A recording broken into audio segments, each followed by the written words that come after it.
Hi and welcome again to my Physics Online video lecture series. Today's video I'm going to be talking a bit about how to add vectors together. I'm specifically focusing on two-dimensional vectors and using the geometric method for addition, which is typically best used for adding vectors when they're in polar form. You can actually do geometric method in Cartesian form as well, but it makes more sense to use if you have vectors in polar form to use this method, because in Cartesian there's a different method, the algebraic method, that is probably faster.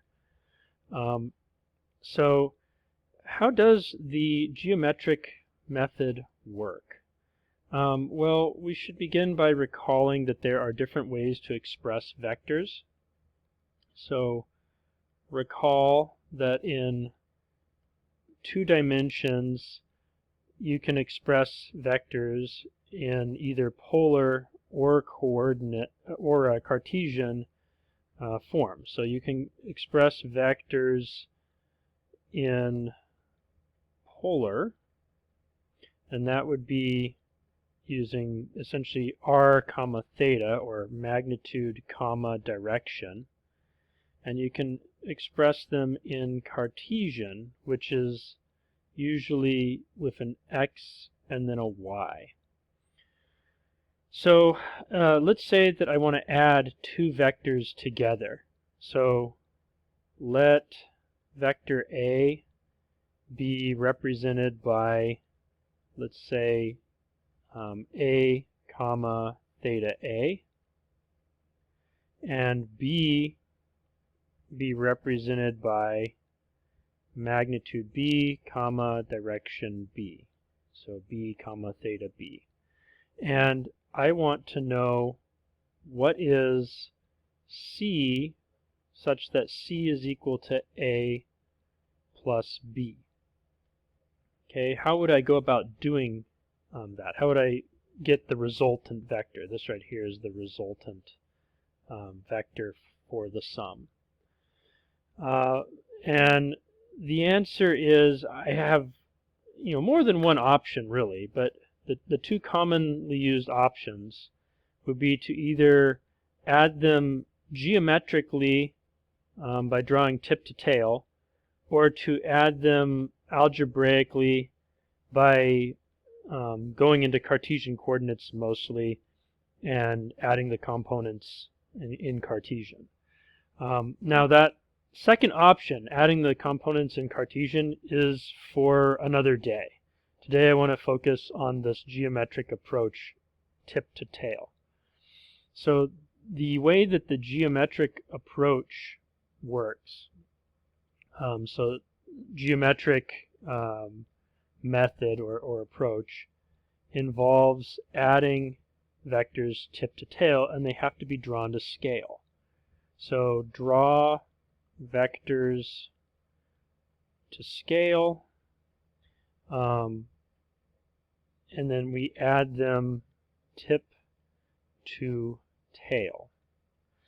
So what is each of these two things? Well, drawing to scale means you're going to need ruler plus protractor, or besides a ruler and protractor, you also have the option of maybe using like a computer-aided drawing system. So if you can specify lengths and directions on the computer and draw them that way, that also works.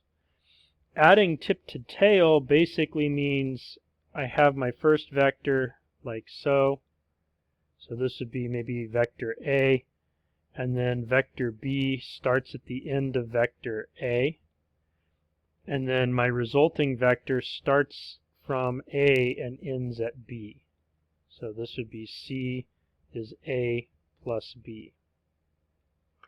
Now on the PowerPoint that I'm using to make this video, and using just the little sketch tablet that I am using, this is going to be rather difficult to actually show, because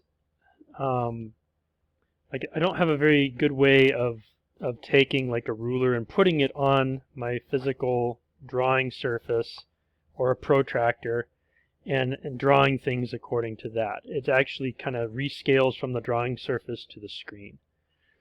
But I can show a version of this using like a computer-aided drawing program instead. So let me open that. Before I do show how to draw or how to sum by drawing or how to do this geometric method, it's probably worth showing the basic steps as to how I would go about doing this. So there is kind of like a basic recipe or set of steps you can take to add vectors together in geometric method. You basically have to, above all else, begin by setting a scale. So first step, set a scale. And setting a scale basically means like you just pick a scale factor. So, and the scale factor depends on what it is you're trying to add. If you're adding, say, displacements, your scale factor might just be each meter represents literally a meter, or more likely you have some scale factor like 1 centimeter represents 1 meter. So you can do that. You can also use lengths to represent other quantities like velocity, force, whatever. So you could say something like 1 centimeter will represent 1 meter, or 10 centimeters represents, say, a velocity of 5 meters per second, something like that. So once you've chosen your scale, you have to draw everything according to the scale you have chosen. So step 2 is basically convert the magnitudes of your vectors. So convert all magnitudes of given vectors into your scale.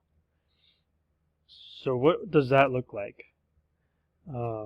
Basically, what you're doing here is you are taking a known vector that is given, whose values are known, and converting it to the scale that you have chosen. And you have to do this for each of your vectors. So for example, maybe you have a velocity of v1, which is 15 meters per second in the 30-degree direction. So if you've chosen the scale 10 centimeters is 5 meters per second, I have 15 meters per second, which is 3 times 5 meters per second. That would correspond to 3 times 10 centimeters. I'd be drawing a vector that is 30 centimeters long and in the 30-degree direction. Now notice that the direction does not change when I convert from velocity into my drawing represented scale. Once you've converted everything into the scale that you're going to choose, your next step is to basically draw all of your vectors. So draw to scale, maybe beginning with first vector.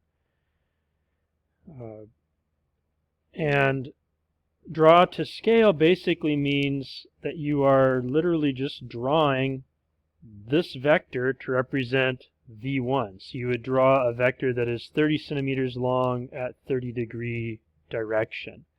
Presumably this is 30 degrees counterclockwise from your positive x direction, for what it's worth. Once you've drawn the first vector in the sum, then your next step, step 4, is to draw the next vector, so the second vector, and then you want to draw it so that the second vector, the next vector in your sum, in other words,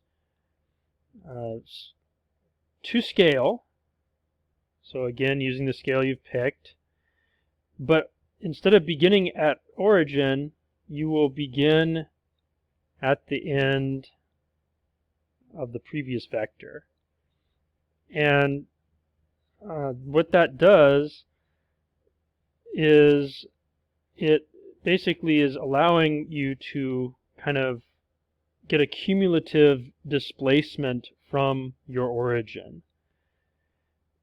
You basically then repeat step 4 until you've cycled through everything in your sum. So once you've drawn all of the vectors in your sum, all that's left is just for you to actually add them together. So step 6, and this is basically how you're adding together, you draw the resultant vector. And the way that you draw that resultant vector is that it starts at the origin, which is also the beginning of the first vector. So beginning of the first vector in your sum. And then it has to end at the ending of the last vector. The resultant vector should be a straight line, so you should be using a straight edge like a ruler or else a CAD program to draw this vector as well. The last step is to convert your resultant from the scale that you've made for it back into terms of whatever it is that that vector is supposed to represent. So if I have drawn, going back to this scale again, a vector that ends up being, let's say, 75 centimeters long, then I need to be able to convert it back into meters per second if these are velocities. So 75 centimeters long would be 7.5 times this 10 centimeters. So that's 7.5 times 5 meters per second. That should be 37.5 meters per second. So that would be your magnitude. And then the direction is whatever you measure the direction of the vector to be. So let's walk through a quick example of all this. Alright, so for example, let's say that we have 3 vectors. They're all of the same type, F. The units are in newtons. We'll learn later that that's the units for force, but we don't actually need to know that in order to just simply add the vectors together. So I have 3 force vectors. They have 125 newtons, 100 newtons, and 150 newtons, and in these kind of random directions. We want to know if we add them together how much total force and in which direction. All right, in order to do this, I'm going to work on something that is basically operates like a CAD program. You can do this with graph paper and a ruler and protractor. Our first step is we've got to choose a scale. I'm choosing, because the program I'm using prefers inches, I'm choosing 2 inches to represent 50 newtons. So each 1 inch is 25 newtons. Our first vector is 125 newtons, 30 degrees. We got to convert that into our scale. So if each 1 inch is 25 newtons, there's 5 times 25 newtons to make up this force F1. So I would expect it to be 5 inches long, 30 degrees. And I need to do likewise for the other 2 forces. These are the resulting scaled vectors. So now I need to draw those scaled vectors. In the program I'm using, I do that by basically drawing an arrow and then going to position and size and entering the values here. I drew the arrow horizontally so I can change the width to 5 inches initially, and then if I protect the size, I can rotate it to the angle that I would like it to be at. We want it to be 30 degrees, so that would be like this. Now I'm going to actually move this arrow down here somewhere, and I'm going to draw my next arrow and basically repeat the next arrow being this one that's 4 inches long at 120 degrees. And then I'll do the third one. I've drawn my second arrow. I just need to place it at the end of the first arrow like this. And I've moved them so that they fit on the screen. Now I draw the third arrow starting here and ending wherever it ends. I'm also labeling them for convenience. To get my resultant, I can now draw an arrow that begins at the beginning of F1 and ends at the end of F3. I've drawn it in black with extra thickness so that it stands out. From here I would basically look at the position and size properties. I have an angle, and then I also have a size that goes with the angle. Now in order to get the actual length of this vector, I have to do something a little bit unorthodox, which is that I'm going to basically just sort of like copy and paste it, and then I'm going to go into the position and size again. I'm going to go to protect size, so this should keep it the same length. I'm going to go back to my rotation and make it 0 degrees. The reason being that if I do this, rotate it to 0 like this, and I've protected the size, in the program that I'm using, when I go back in and look at position and size, it now has a width, and that width now corresponds to how long is that vector, because it has no rise, just a run. And so this width of 4.39 inches should be the same width that you get for this vector here, that is 4.38 by 0.33. Now you can check that by the Pythagorean theorem. Basically 4.38 and 0.33 would be like your A and B sides for a right triangle, and when I do a squared plus b squared and take a square root, I get 4.3924. So I would expect this other one to be 4.3924. The program I'm using rounds off only at 2 digits. And I should add that this last step that I'm doing is a constraint that's on me because I'm using this program to show it. If you're doing this yourself at home, you have your own CAD program that you know how to use, or else you're doing this on paper with a ruler and protractor. Now that latter thing is significant because if you're doing this on paper with a ruler and protractor, you don't have to do these convoluted draw it as a horizontal, protect the size, tell it the width, protect the size, and then rotate it. Instead, you just use the ruler and protractor to draw the thing at the length that you want it to be in the direction you want it to go in. And then when you get your resultant vector here at the end, you simply take out the ruler and measure its length. And once you've done that, then you have the magnitude scale factor. So this was 4.39 inches, comma 4.25 degrees. So now what we would do to finish our example out is we would need to convert this back into terms of force. So we just said that this was represented by 4.39 something inches, comma 4.25 degrees.